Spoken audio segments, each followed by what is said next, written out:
Hey, everyone. Welcome back to Strange Mind 6. I'm your host, Ruby, and we're going to actually be getting into Chapter 6 Morbid Writers and Tortured Artists. It's going to be from Edgar Allan Poe all the way to Vincent van Gogh. In the Book of the Bizarre, Freaky Facts, and Strange Stories. Now, I would greatly appreciate it if you guys would hit that like button, hit that subscribe button if you're not subscribed already, and definitely share with your friends. It would mean a lot to me. But as of right now, go ahead, grab a drink, grab a snack, or you could sit back, relax, and let's get into it, shall we? Waking Dreams. G.H. Lewis, the companion of novelist George Eliot, told the following story of Charles Dickens. Dickens dreamt that he was in a room where everyone was dressed in scarlet. He stumbled against a lady standing with her back towards him. As he apologized, she turned her head and said, quite unprovoked, "My name is Napier." He knew no one of the name Napier, and the face was unknown to him. 2 days later, before he was to give a reading, a lady friend came into his waiting room accompanied by an unknown woman in a scarlet opera cloak. The unknown woman said his friend is very determined of being introduced. "Not Miss Napier," he said jokingly. "Yes, Miss Napier." Although the face of the woman Dickens had seen in his dream was not the face of the actual Miss Napier, the coincidence of the cloak and name was striking.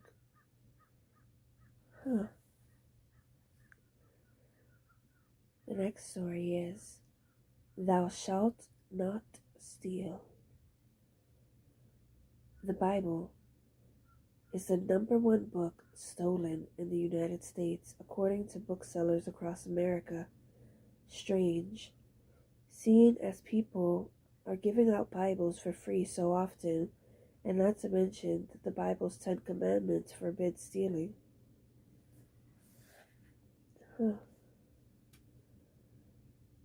The next story. Bad Shot. Despite being a self-avowed junkie and homosexual, William S. Burroughs, 1914 to 1997, was a real lady killer. Literally. One long night in Mexico, filled with booze and drugs, he tried to shoot a martini glass off the head of his common-law wife, Joan, with a pistol. He missed, hitting her in the forehead and killing her. Charged with involuntary manslaughter, he fled Mexico. Sheesh. Yep, see, that's why we don't play these games.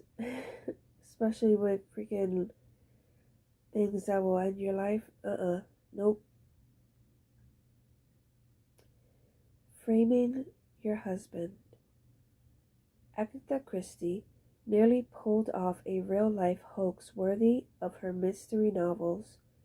Upset that her husband was leaving her for another woman, she set up an incriminating scene that almost got him arrested for her murder. Luckily for him, an employee at a distant seaside hotel saw news photos of Christie and recognized her as the woman who had slipped into the hotel under an assumed name. Although Christie claimed amnesia, the police were not amused after having wasted a week of searching rivers and bogs for her body.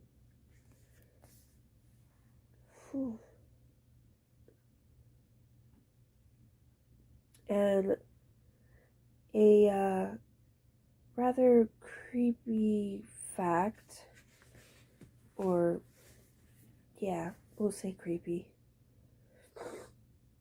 So, Edgar Allan Poe actually married his 13-year-old cousin.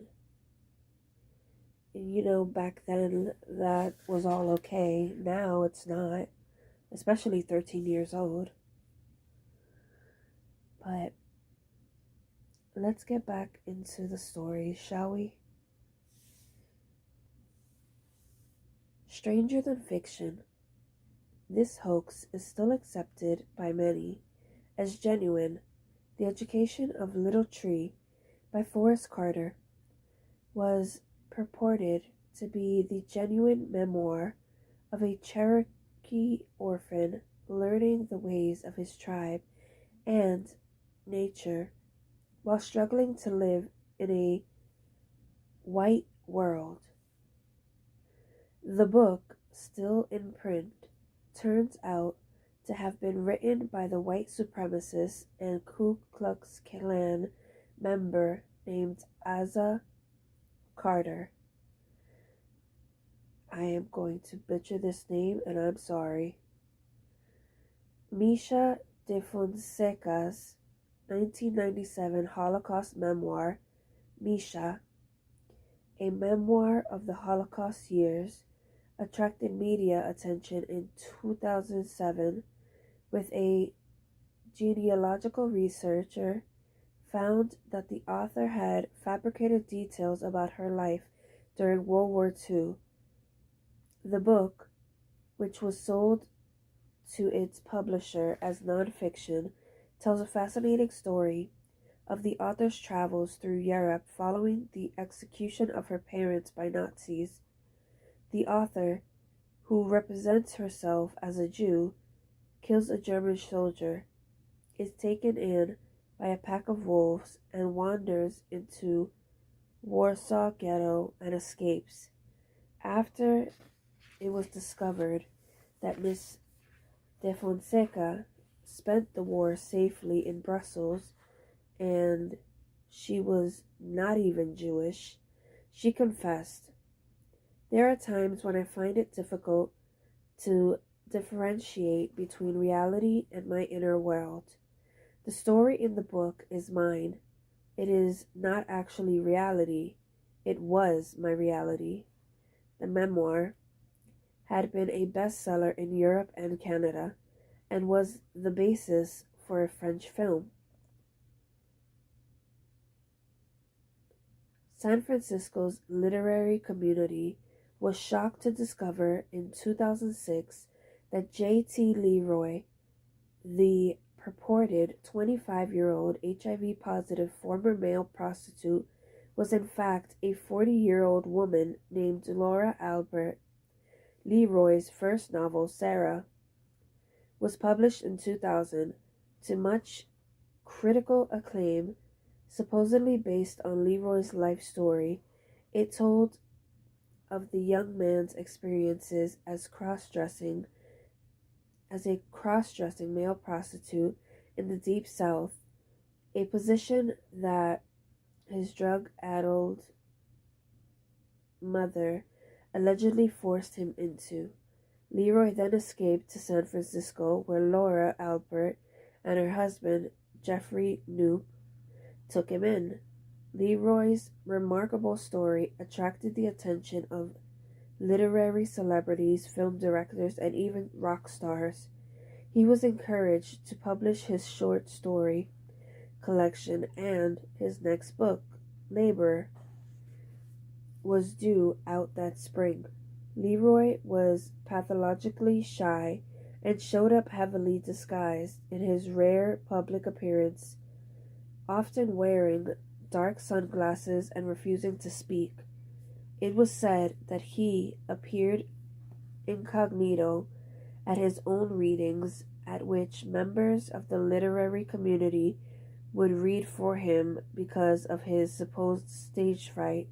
Leroy's elusive nature only fueled the public's obsession with him.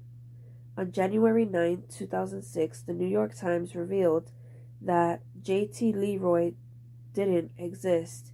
He was the grand creation of Albert Noop and Noop's half-sister Savannah, who had made his public appearances in heavy disguise. Albert had written the novels and stories and had conducted Leroy's first phone interviews using a West Virginia accent. What's more, the couple had fabricated the identities of Leroy's supposed street friends, Speedy and Emily Frazier, another woman he had lived with. The elaborate hoax was reportedly a way for Noop and Albert, whose rock band Thistle was marginally popular in the San Francisco music scene, to gain access to rich and famous circles and promote their band. Sheesh.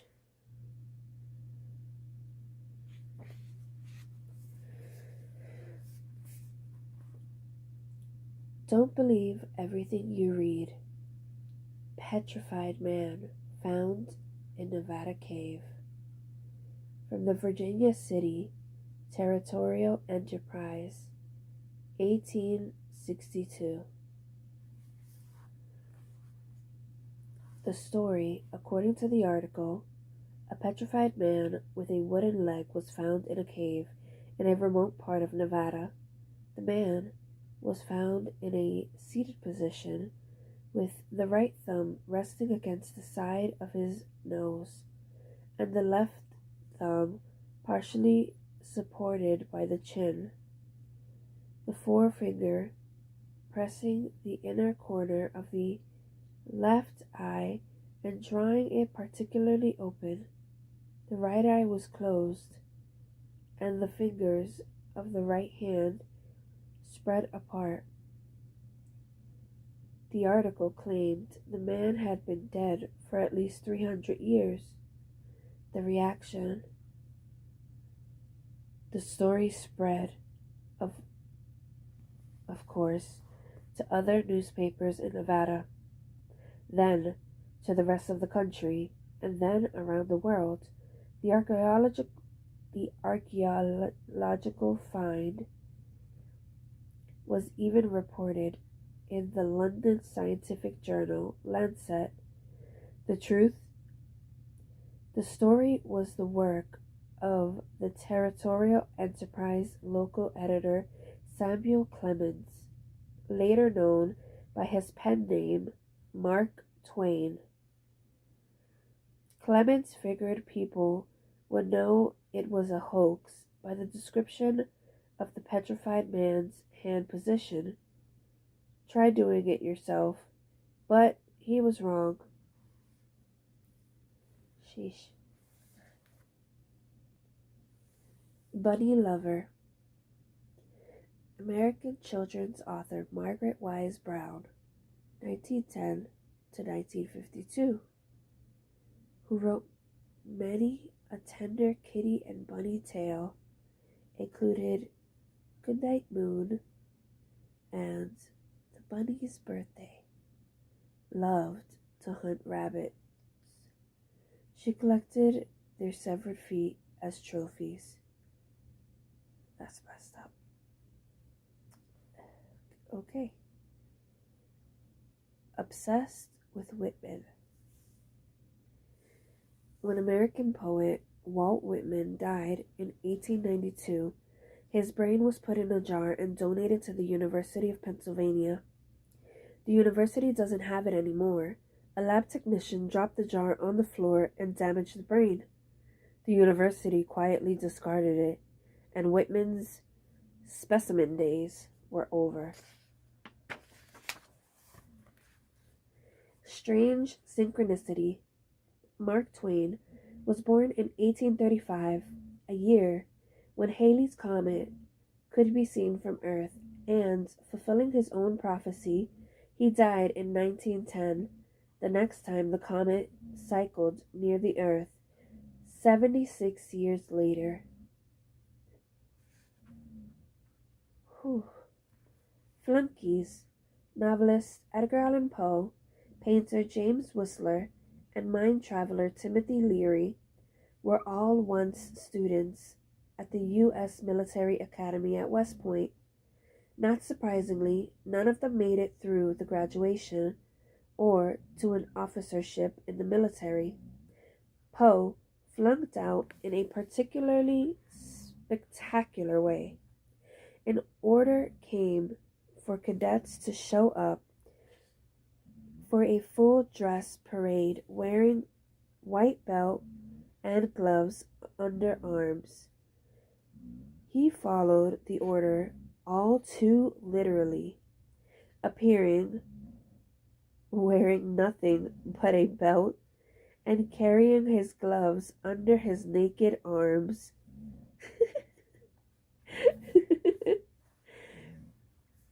Da Vinci Code. Leonardo da Vinci was a notoriously secretive man. He kept clandestine notes to himself in a distinct style. He wrote backwards, from right to left. Turns out Da Vinci's code wasn't too hard to crack. It was easily legible when held up to a mirror.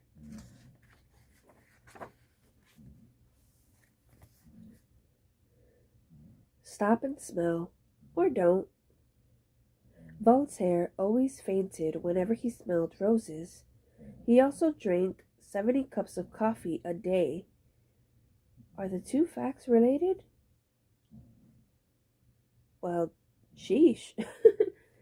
I mean, I drink like 2 cups of coffee a day and have a monster, but 70? Wow. Okay. Poetic calendar.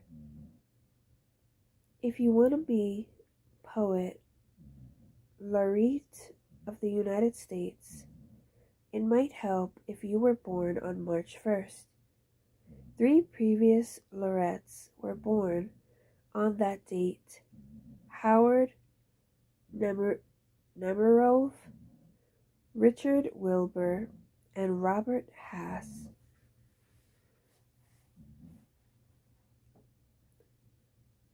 Art was his fallback. Besides being a master stonecutter and painter, Michelangelo was an up-and-coming author. He carved a statue of David whilst waiting for his editor to approve his novel, a thriller called Chislers in Florence.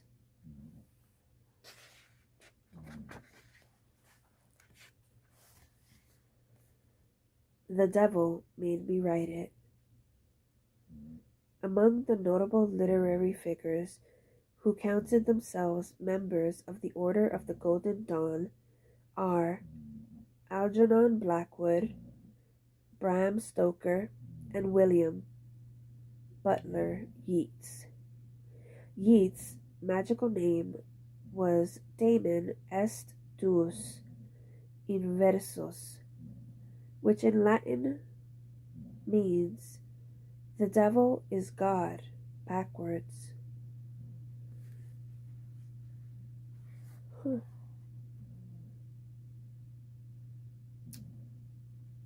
Well then. Bizarre literary deaths. Sherwood Anderson, 1876 to 1941, author of Winesburg, Ohio, died from complications from peritonitis, which he contracted after choking on a toothpick. Ooh. British writers Aldous Huxley and C.S. Lewis both died on November 22, 1963, the day of John F. Kennedy's assassination. German poet Rainer Maria Rilke died of leukemia in 1926, refusing to acknowledge the nature of his illness. Rilke believed he would die of blood poisoning after being pricked by a rose thorn. He even wrote his epitaph to that fact rose, O pure contradiction joy of being no one's sleep under so many lids. And that, my dear friends, is where we're going to stop for today. And as always, thank you for tuning in. And if you're not subscribed, please do so. It would greatly mean a lot to me. And yeah, that is Ruby signing off.